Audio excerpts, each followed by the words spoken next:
Attention, Star Cadets! Stand by for action! Captain Paxar says prepare to travel time and soar through space while facing the worst villains of the past and the future. Stand by for Captain Paxar's Star Cadet Hour.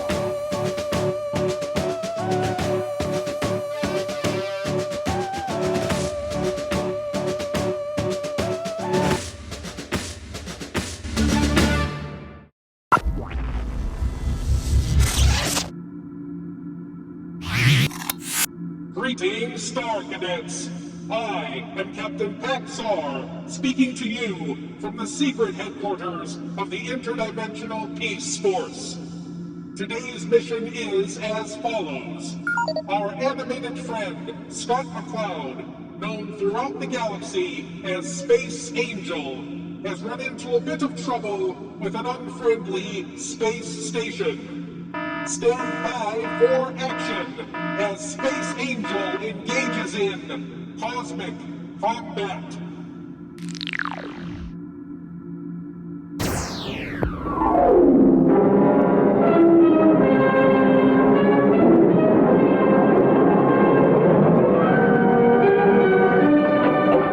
Blast off for another exciting adventure in outer space with Scott McCloud, Space Angel, in the story of The Cosmic Combat. Starduster to Earth Control. Preparing entry program. Speed to 5,000. Roger, Starduster. Clear on interplanetary lane. Firing braking rockets. All set, gang? Cooler on. Standing by, lad. All set, Scott. Here we go. We'll skip in to reduce friction.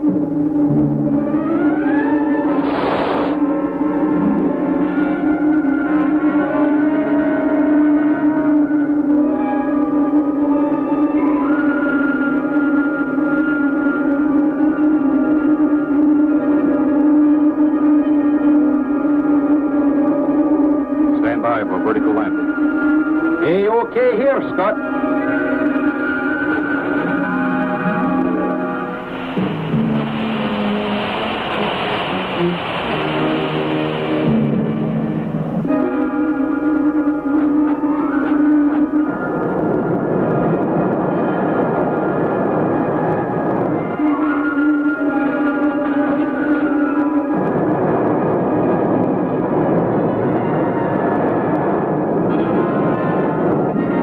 Path 3 of all equipment and personnel.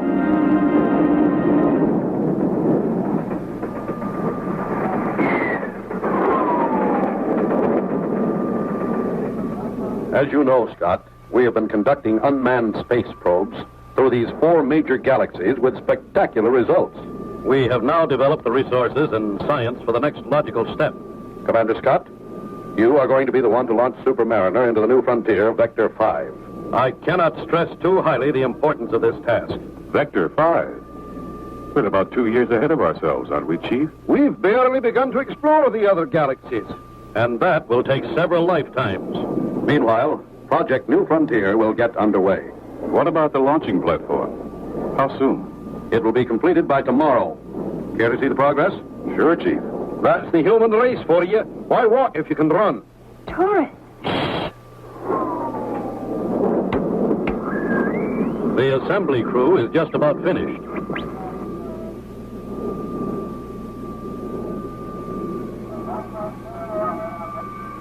I used to run one of those space bugs myself, remember, Skipper? Yeah, Taurus. But it was always such a tight squeeze. Now, Skipper. Here comes the fueling crew. We'll be using the new Plus X plasma fuel, Which responds to magnetic forces permitting the highest acceleration of magnetic particles. Right. Those little pods have enough power to blow up a whole planet if anything went wrong. That's why I want you to fire and observe from a distance by remote control. After the launch, Professor Mace will track and record for the Evening Star. Won't we need some special high-frequency equipment? Your remote control unit will be put aboard the Starduster tonight. You will blast off at 0600 hours. Oh, dear. The cry of the disappointed female. What is it, Crystal? I was hoping to have my hair done. It's been days. I guess some things never change.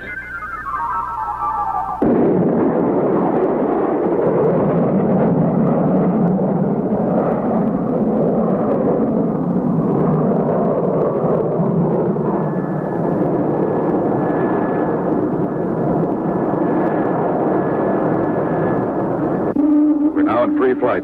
The trajectory is good. We'll rendezvous in 12 units. I have the Super Mariner on the scope now. The workmen are now clearing the area. Better start checking the remote control unit, Chris.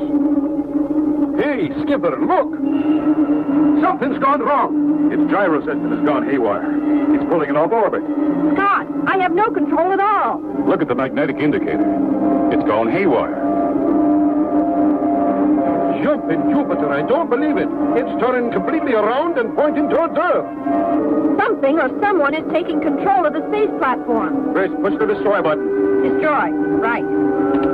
Scott, nothing happened. It's zeroing in on Earth.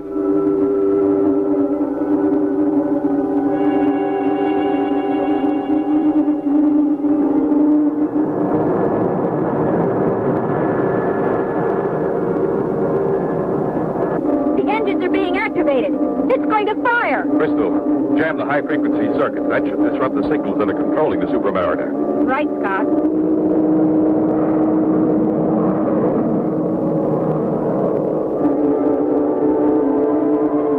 That did it. The Super Mariner is righting itself. It worked. Phew. But that was a close one. We've stopped whoever it is that's trying to control the Super Mariner, but with that frequency jammed, we have no control either. We may have to board it and blast it off manually. We're coming up fast, Skipper. Right course. Firing braking rockets.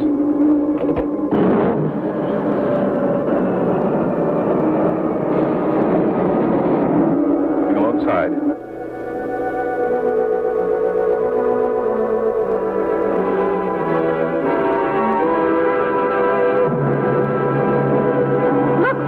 Here's your gremlin. The nerve center of the Super Mariner has jumped its trolley. I don't think so, Crystal. More likely, other forces are trying to control it on a new frequency. Then we'd better get over there in a hurry. I'll go along. You two stand by here. Scott, look! Everything's gone haywire. Our electro-gyro is out. We're being reduced to space environment. We're losing gravity. Quick, strap yourselves into those seats. Whoops! The G indicator shows 0. Horace, push up forward and take the controls. Be careful, Scott. If I can switch the rockets to manual control, we'll still get her launched. Better hurry, lad. I don't like the looks of things out there. On my way. Earth Control calling Evening Star. Come in, Professor Mace.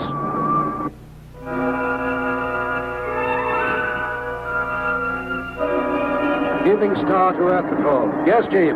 We have lost all contact with the Starduster. Are you in contact with them? No, there's a tremendous electrical disturbance in that area. Frankly, I'm worried. Keep trying and get back to me as soon as you know something. Earth Control out.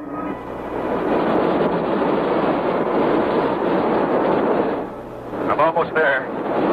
Horace, how's the pressure holding? 12% drop and falling, Skipper. You and Crystal better get into spacesuits. Don't take any chances. At the base now. We'll attempt disconnect.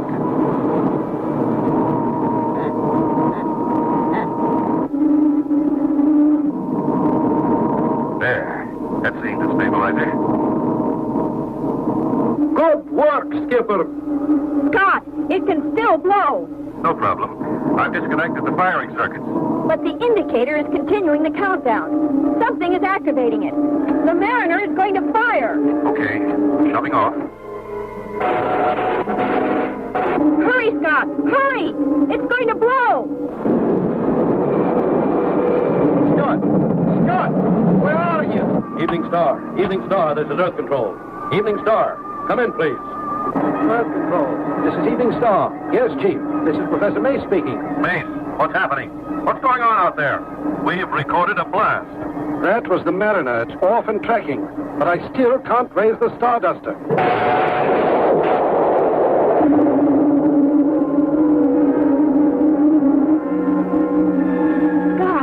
Scott, answer me, Scott. Here, Crystal. Hold on until I hit my topside air jet. Finally got control. How about in there? Not so good. The blast opened up a steam and we're losing pressure fast. Hang on, Chris. I'll be right there.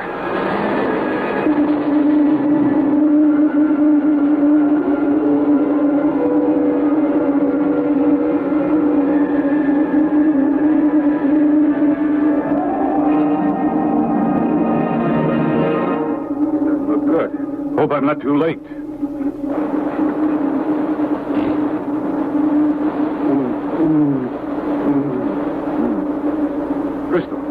Crystal, are you all right? Oh, Scott! Of course she's all right. She can get along without oxygen. But me, I'd like it. Be my guest, Doris. Start breathing.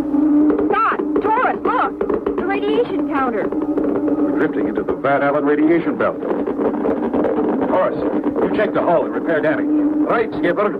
Crystal, blast the forward jets and check this drift. Right, Scott.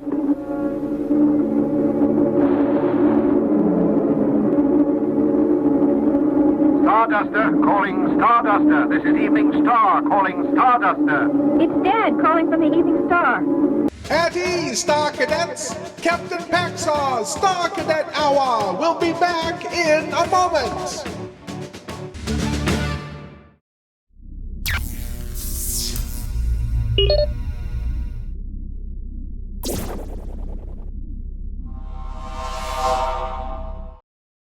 Stand by for action, Star Cadets! We now return to Captain Paxar's Star Cadet Hour! Scott! Taurus, look! The radiation counter. We're drifting into the Van Allen radiation belt. Doris, you check the hull and repair damage. Right, Skipper. Crystal, blast the forward jets and check this drift. Right, Scott.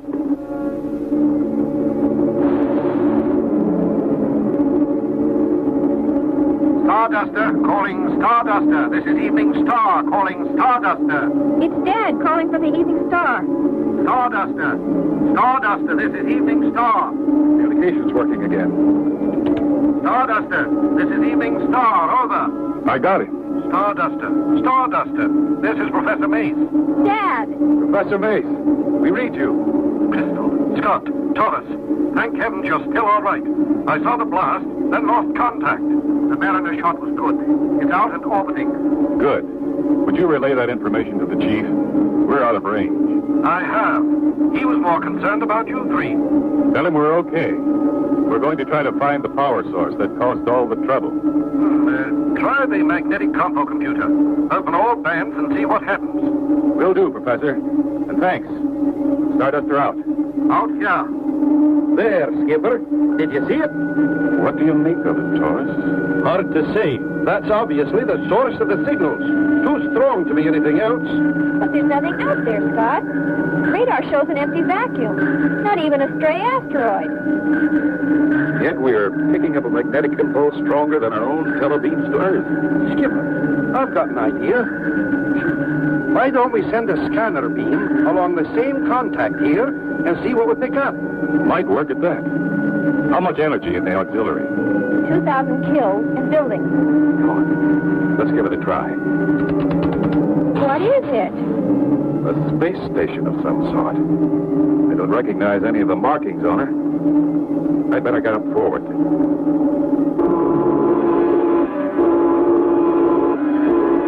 Meteors, Taurus? No, Skipper. Looks more like some kind of fighting craft. Fighting craft. Man your battle stations. Scott, who are they? I don't know. If they were friendly, they wouldn't be sending out fighters. Here it comes, Skipper. Roger. Stand by for attack.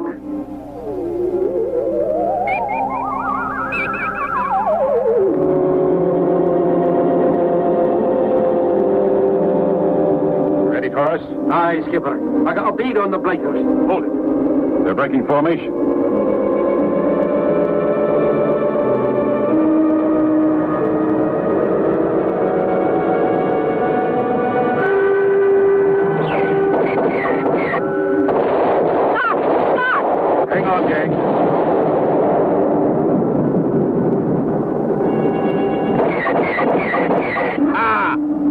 Skipper.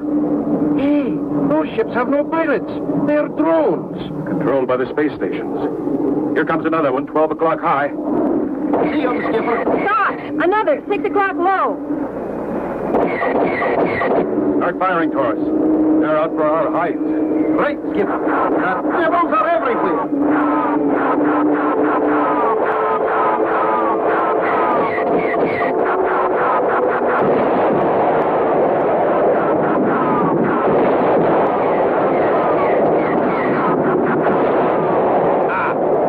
that showing him, eh, Skipper? Good work, Taurus. Here come the others.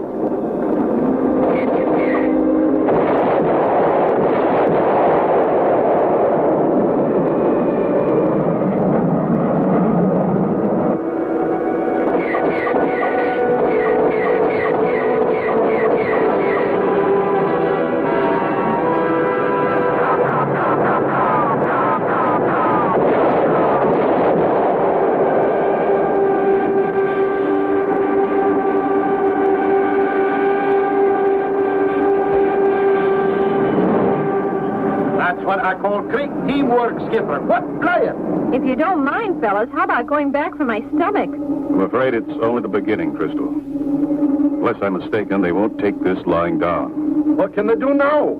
That space pad couldn't carry more than 6 fighters, could it? We don't know how far they are from their home base. No telling what they're up to. Hey, Scott! Taurus! Look, the televiewer! It's heading this way. What do you think, Scott? Plot that baby's speed and distance, will you, Crystal? Right, Scott. I'm going to call Professor Mace to relay the situation to the chief, just in case. You won't like this, Skipper. That big monkey is converging on us with blood in his eyes. Professor Mace here. Go ahead, Scott. Professor, relay this message to the chief. Encountered unfriendly space station in Sector 27. We knocked out 6 of their attacking drone fighters. The mothership is closing on its fast. I'll alert the Space Force. We can have a squadron in your area within 2 hours. That's not necessary, Professor. Within the next few minutes, we'll either disappear or be completely out of danger. I'll relay the message, Scott. Good luck and be careful. Here it comes, Skipper. Roger. Stand by for attack.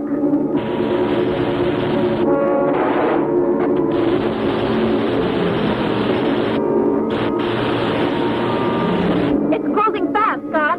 Shall we stand here and slug it out? Not with that power pack. It'd be like a mosquito fighting an elephant. We need some diversionary action. If we were running away, we might gain an advantage and take them by surprise. Good idea, Skipper. What's your plan? I'll take off in the Dart, and you two remain here in the Starduster and be a decoy. Or rather a sitting duck, eh, Skipper? Oh, Taurus, this is no time for joking. He's not joking, Chris. Give me time to get away astern, and then take off. Big Nasty will chase you. And that'll give you a chance to sneak in from behind. You got it. And Taurus, try to stay out of its range. You'd better hurry. Big Nasty is closing in fast. Right. Taurus, stand by for launching the Space Dart.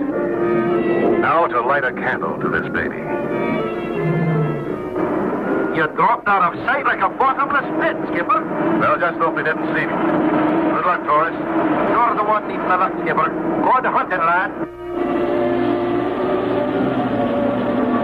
They are 10.5 astro leagues away. Hey, okay, lassie. Count them up. 10, 9, 8, 7, 6, 5, 4, 3.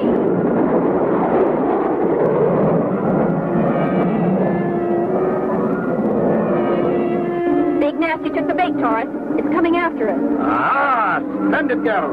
I'm going to level down now to give the skipper his chance.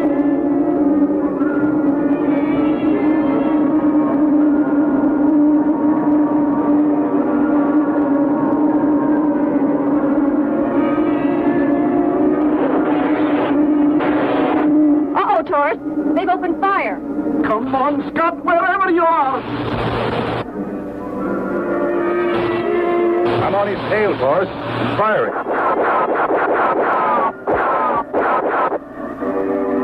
My rockets aren't getting through the electromagnetic field that's around. I'm going to move in closer. Be careful, Scott.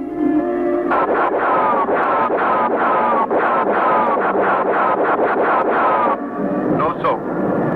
I'm going to attempt to land on Big Nasty. But Scott, that electric field, you'll be burned to a crisp. I don't think so, Chris. My instruments record high voltage, but very low amperage. I hope you're right.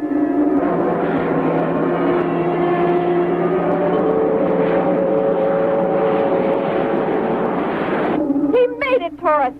He's getting out of the Dart.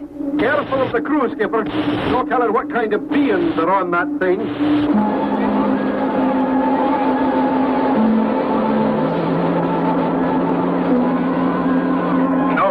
Taurus.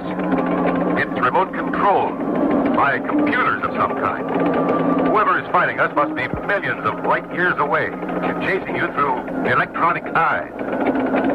Maybe we can destroy the vision of this mechanical monster. Those must be the eyes at the end of the pod. That did it.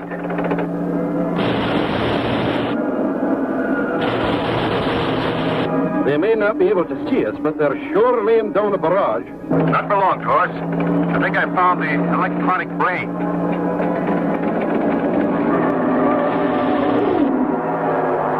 You've done it, Scott. Well done, Skipper. This is quite a ship, Taurus. We could learn a lot from it if we could tow it back for the Space Intelligence boys. Scott, you better get off that thing. I think it's still active. Lifting off now, Chris. Don't worry. Stop! I'm okay, Chris.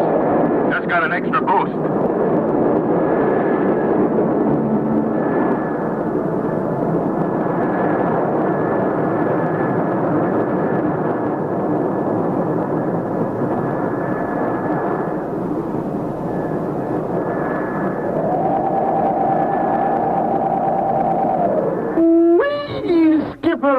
I thought you'd never make it. When I blasted that robot's brain, it must have set off some kind of time bomb. Where could it have come from? The plating radiation indicated it was at least 300 years old. Then it will probably be 300 years before they can send another one into our galaxy. Ha! Only 300 years. Let's stick around and give them a hearty welcome, eh, Skipper? This is Scott McCloud in the Starduster, returning to home base. And so ends the adventure of the Cosmic Combat. Don't miss the next exciting story of Space Angel. Well done, Star Cadets! The first phase of our mission was a rousing success. Captain Paxar's Star Cadet Hour will be back in a moment.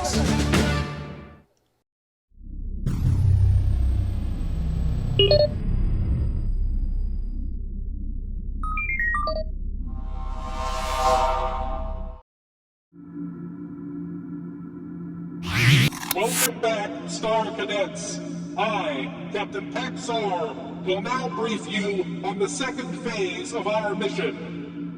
We have received word that Captain Zero, that intrepid time traveler, will soon face one of the most powerful and feared rulers in Earth's history. Stand by for action as Captain Zero meets Attila the Hun.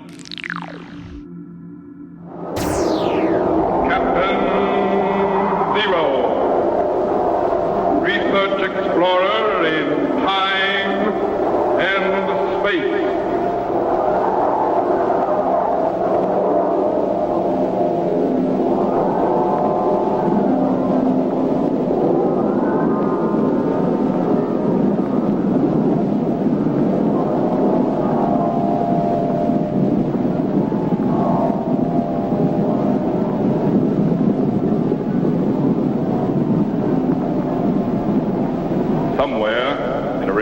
Uncharted region of the planet called Earth stands the laboratory of Captain Zero.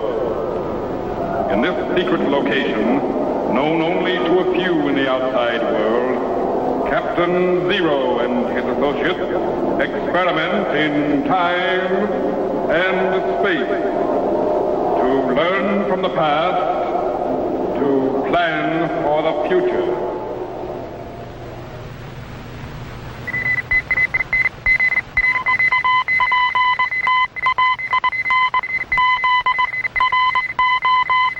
Contact has been established.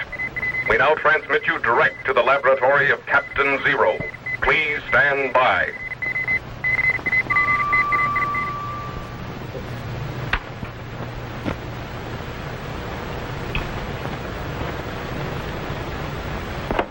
That's it.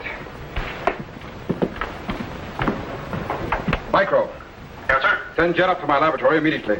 I will if I can wake him up, Captain. You mean he's fallen asleep again? Out like a light. Guess he still hasn't recovered from that trip out into space yesterday. Okay, let him sleep. But put Tetro in charge of the electro chamber, and you come up here instead. On the double. Yes, sir.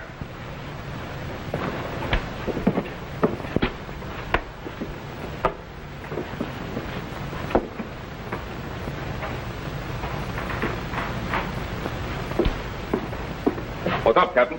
We're going to activate the time machine back to the year 451 AD. 451 AD? That's over 1,500 years ago. I know. Stand by.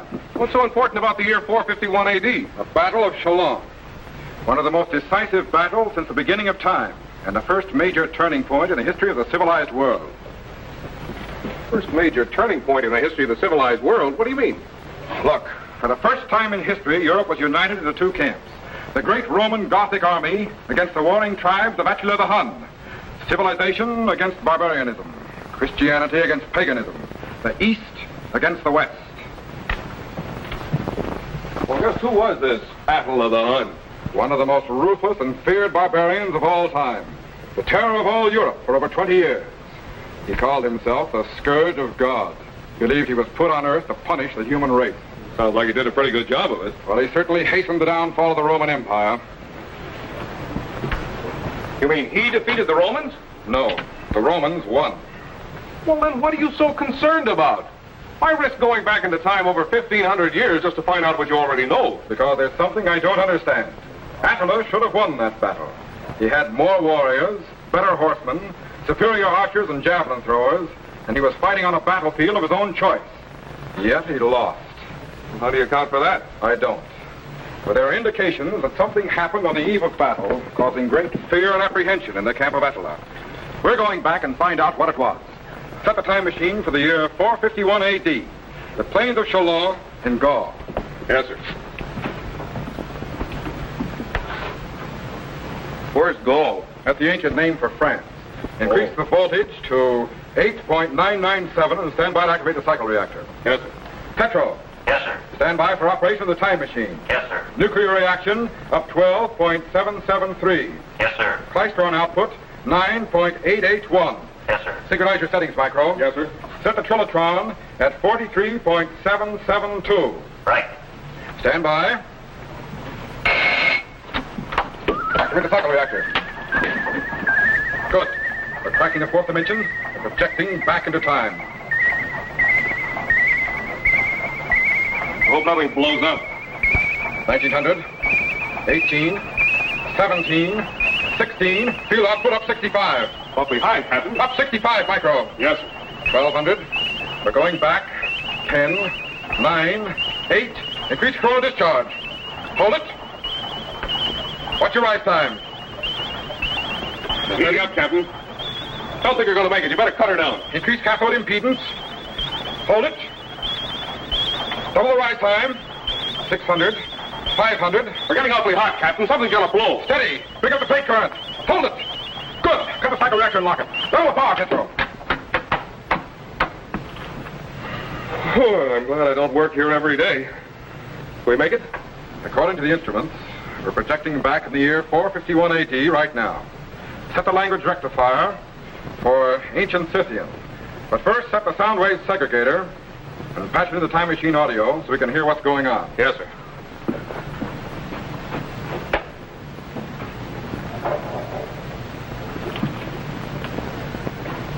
All set, sir.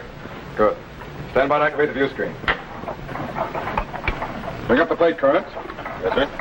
Increase the beat frequency. Check the rise time. Something's coming in. We're right on target. There it is. The camp of Attila the Hun on the plains of Chalon in the year 451 AD. That tent with a banner on it must be his headquarters. Stand by to refocus to a close-up. Yes, sir. All set, Captain.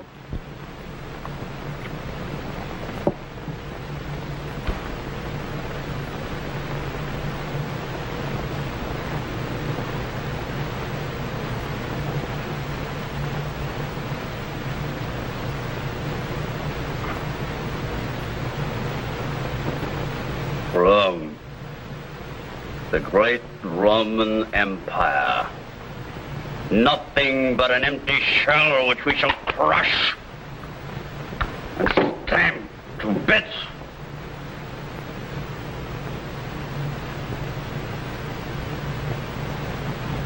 At the first sign of daybreak at Dagon, we attack the Roman armies encamped across the plain. they had best sleep well. For on the morrow they sleep forever. Yeah, my lord. But even our own men are restless this night. The battle at Orleans was not in our favor. We were forced to retreat. Hold your tongue, A.K.A, ere I cut it out. One does not go to war to die, but to enjoy the fruits of victory. We fight best on the plains, not in walled cities. That is why I ordered the retreat. Look, A.K.A. From the Volga River to the Danube, I have united the warring tribes of the Hun under one banner, the banner of Attila. The Ostrogoths and most of the Visigoths are loyal to us, as well as the Gepidae, the Vandals, most of the Franks, and what's left of the Burgundians. All of Germany and Scythia are ours. We do not stop now. It is not for nothing I spent my youth in Rome, learning of her rottenness. And now not even the great General Aetius can save her. But what of other walled cities? Look, A.K.A. Even as the sand of the desert covers all in its path, so shall the Huns blanket the cities of the earth.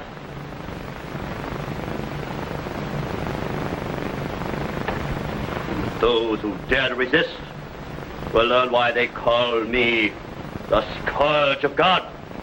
Yeah, but Rome has been in power for centuries. The grandeur of Rome. Already the emperors of both the East and the West pay homage to Attila the Hun. Now, they will give up their crowns or I take them, still on their heads. Attila the Hun will rule the world or spread the bones of its people over the face of the earth.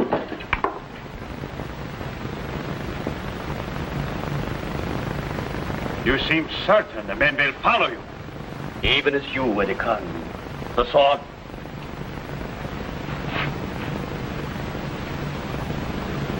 Do I not have the sword of Mars? Yeah, it's true. In whosever reign the sword of Mars is found, he shall rule the world.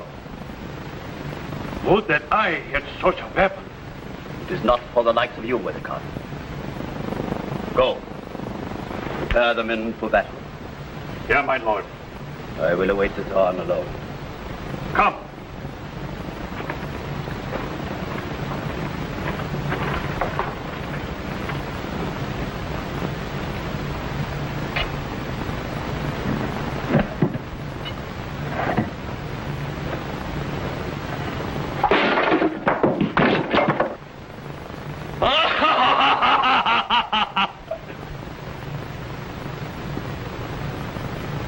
They will follow the sword of Mars. At ease, Star Cadets! Captain Paxar's Star Cadet Hour will be back in a moment!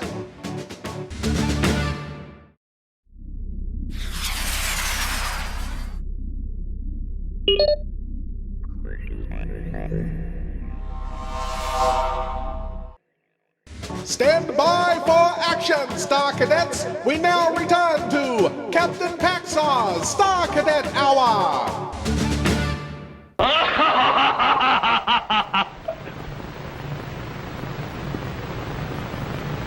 They will follow the sword of Mars.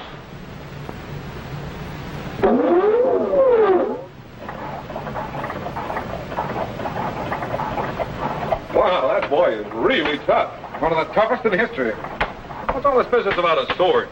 You mean the sword of Mars? Yeah.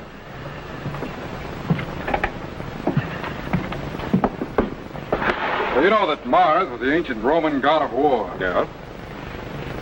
It seems that in ancient times, Mars lost his sword. And according to an old Scythian legend, in whosever reign the sword of Mars is found, that king shall rule the world. Now, all the Huns believe the legend. And that's one reason they followed Attila. Yeah, well, with a sword like that in his hand, I'd be persuaded to follow him myself.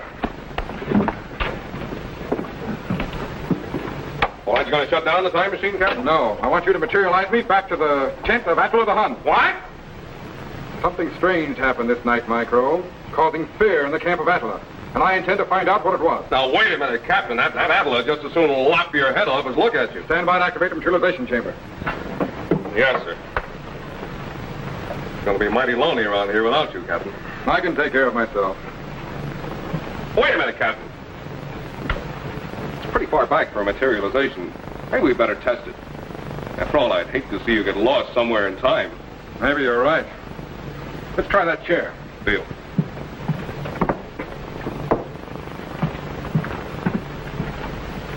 Okay.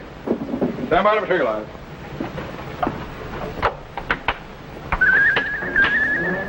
Microwave condensers are opening. Turboid activity's increasing.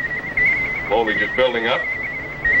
Spark gaps are closing, and... Wait a minute! What's wrong? You got me. Petro, what's happening down there? One of the high new coils burned out, Captain, so I cut down the materialization unit from here. Okay, we'll be right there. Let's go down and help him. Leave the switch on. We can activate it from below. All right. Hello, Captain. Micro? Hi, Jed. Hi, Jed. You finally woke up, huh? Yeah, I really didn't mean to fall asleep, but... It's all right. Forget it. Where are you going? Down to the electro chamber. Just sit tight and don't touch anything. I'll be right back. Okay. Good. Man, I'm tired. What's a chair doing in here?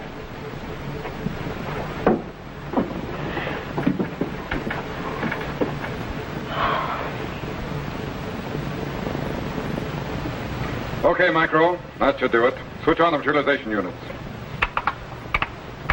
All set, sir.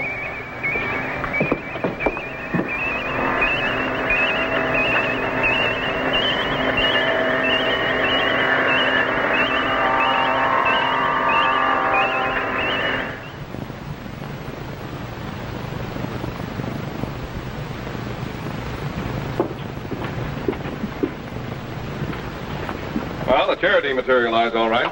Let's activate the view screen back to the camp of Attila and make sure it arrived. Then we'll see if we can bring it back here. All right, sir.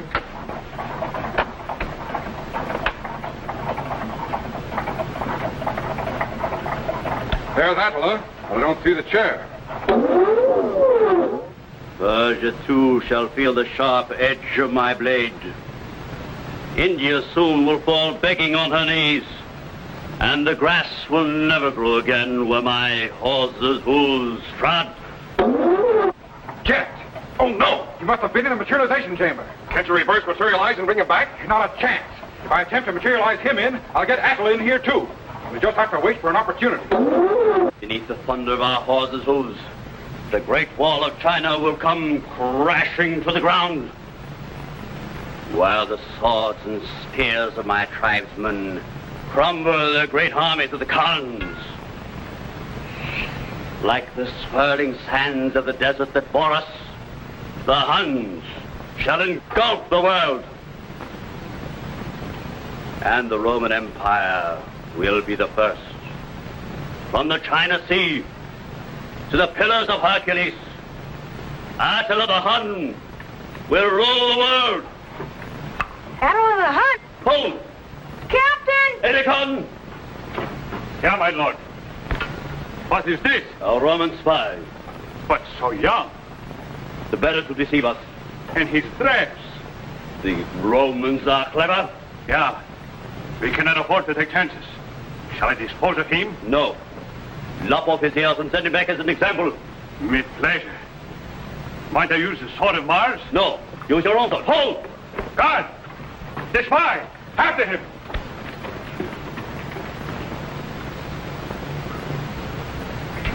He will not go far. The camp of Attila is well armed this night.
in my own tent.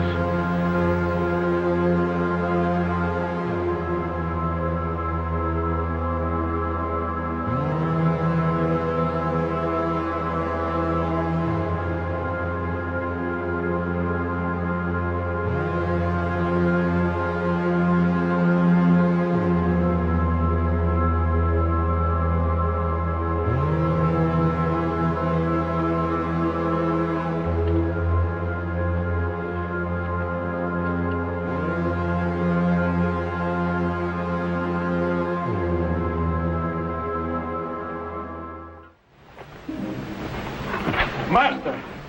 Fool! The spy was in my own tent. Go, find him quickly. Yeah.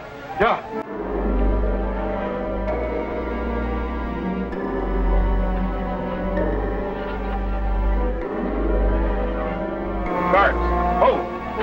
That way.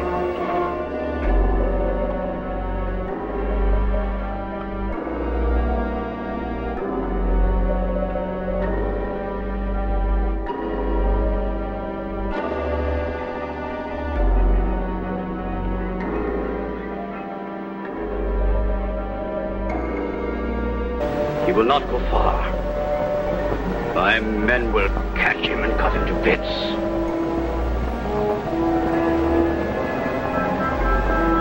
Dawn will soon break. I need rest. Tomorrow's battle will mean the end of the Roman Empire.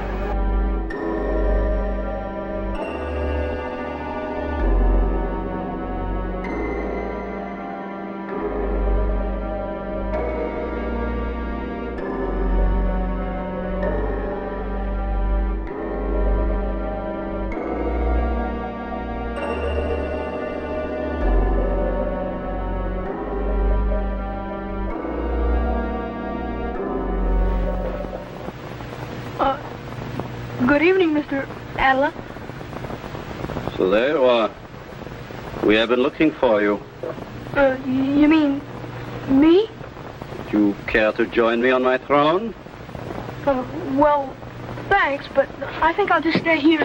Come here, you Roman spy. Quick, the spy. Under the throne, push it over. Lop off his head. Yeah.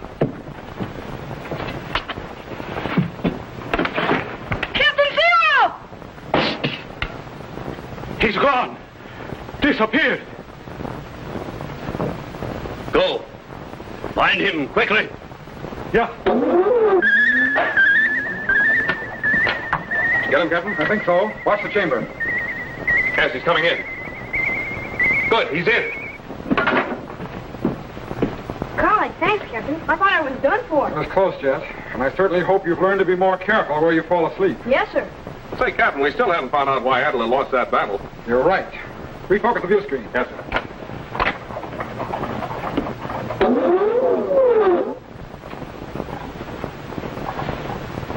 The Sword of Mars. Where is it? I do not know, my lord. You have hidden it for yourself. Produce it at once. I do not have it, my lord. You lie. Find it or you'll die. Yeah, my lord. Strange, the happenings of this night. Sword of Mars is vanished. It is an evil omen and bodes no good for the morrow's battle. So that's it. So what's what? The Sword of Mars disappeared on the eve of battle. And without their symbol of superiority, the superstitious Huns became fearful, and so lost the Battle of Chalon. It's a good thing for the world that they did. Captain, do you suppose A.K.A. took that sword? It's got me. Well, what happened to it? I don't know. I do. Oh? Sure.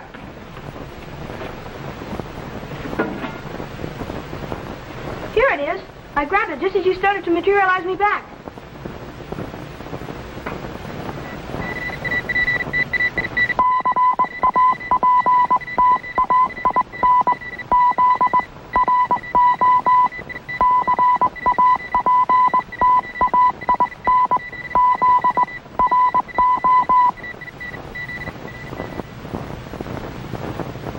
Hi, boys and girls.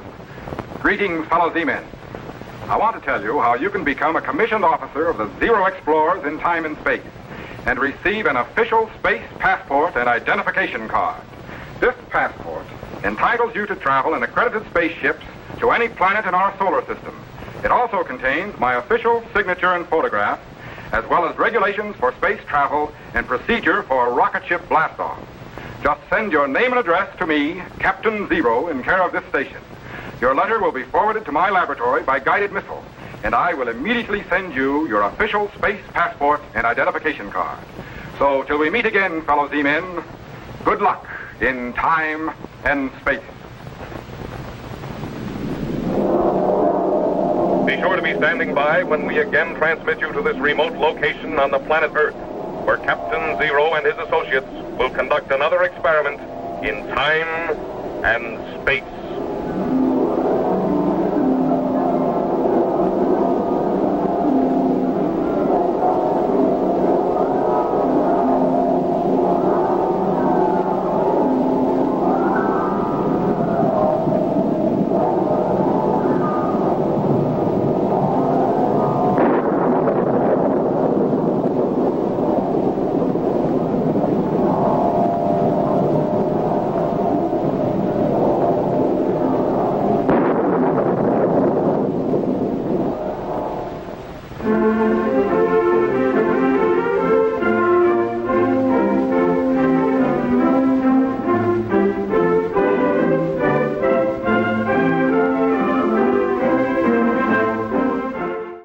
Great job, Star Cadets! The Captain will debrief you in a moment when Captain Paxar's Star Cadet Hour returns!